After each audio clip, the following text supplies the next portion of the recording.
dear President of EPP, Mr. Martins, ladies and gentlemen. It's a privilege for me to be here with you in Bucharest to speak on behalf of AKP. First of all, I would like to congratulate Mr. Wilfred Martins for his re-election to the presidency EPP. At the start of my speech, I bring you greetings from our Prime Minister, His Excellency Recep Tayyip Erdogan, and I would like to also share the greetings of Turkey, where civilizations meet, cultures and religions have emerged from a country that's regarded as the west point of the East and the east point of the West. Europe has, without doubt, suffered the greatest struggle in providing a world where differences are equally accepted, where democracy, freedom, and human rights flourished. Today, values that we deem as mutual and provide the basis for our political, economy, and social life are the cornerstones of Europe that has witnessed the heavy destruction and loss of war. For Turkey, where communities with different ethnicity, religion, and languages have lived in peace and harmony for hundreds of years, we regard our differences as our wealth. In a world where arguments for clash of civilizations are given credit to, we strive to build bridges of friendship and coordination as opposed to hostility. Within this framework, it's an honor for us, AKP government, to contribute to world peace as the co-chair of the Alliance of Civilizations. Under the leadership of AKP over the last 10 years, Republic of Turkey has accelerated its development with regards to equality of prosperity and justice among its citizens, protection of rights and freedoms with dedication of rule of law. Our governments have provided a unique example with its secular structure, supra-racial and supra-religions, respecting our religious and traditional values, as well as protecting different beliefs and lifestyles. As a rising power, regionally and globally, Turkey is a source for inspiration for countries in a region, which is being reshaped. Turkey's success in politics and economy are closely followed by the Middle Eastern countries that have recently toppled their dictators. Our government has elevated its presence in the international arena through its soft power, increasing indicators of prosperity and strong economy, as well as proactive foreign policy.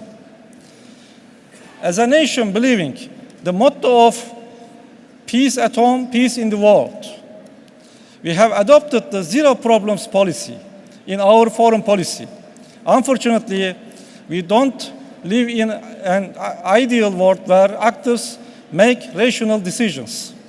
Therefore, we could not have remained silent to atrocities and killings of civilians, violations of rights right across our borders. As we have stated many times, we will always stand by the people who request their rightful demands in a peaceful way. We are with people who have been oppressed and exploited, with those whose rights had been stolen from them.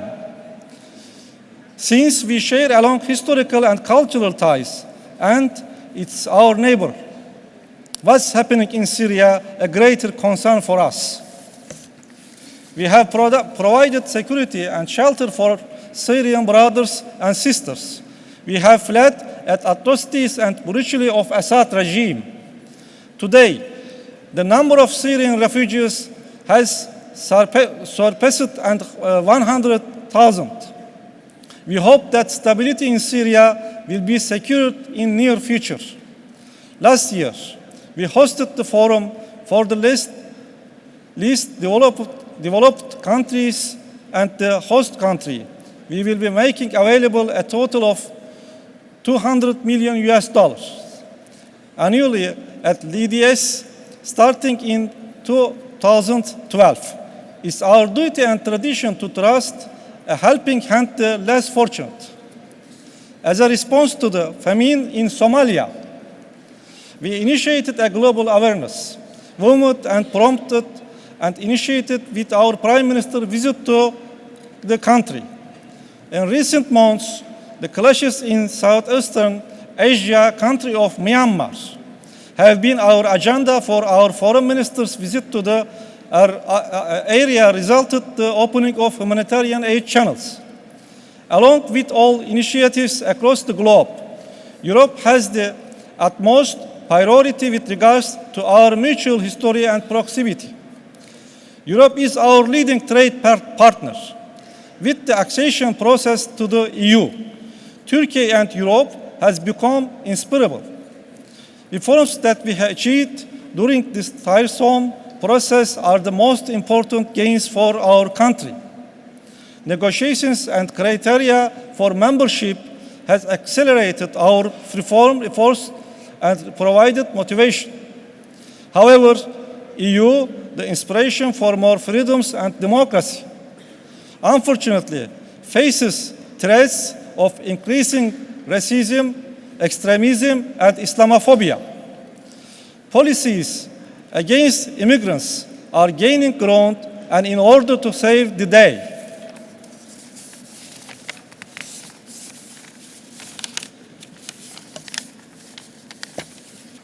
the price of the latest economic crisis is put upon the immigrants. Such irresponsible politics are reflected among people as the rise of violence and social disintegration. At this point, we would like to state that we will continue our efforts for a society where all beliefs and values are protected and considered as equals, and we are absolutely sure that our friends in Europe will always have the same sensibility. We are glad to be under the umbrella of EPP with you as a political parties that shares the same goals, to overcome the global challenges for the prosperity and peace of our region. With our young population, political stability, and healthy economy, indicators Turkey provides added value for a stronger unity. With the implementation of positive agenda, we are fully committed to our vision for EU. Prosperity and stability throughout the EU countries not only are in line with our regional and global interests, but also are important for the people with Turkish origin living in these countries. As I conclude my speech with these notions, I would like to greet you all with the hope for more prosperous and peaceful future which we will build together. Thank you very much.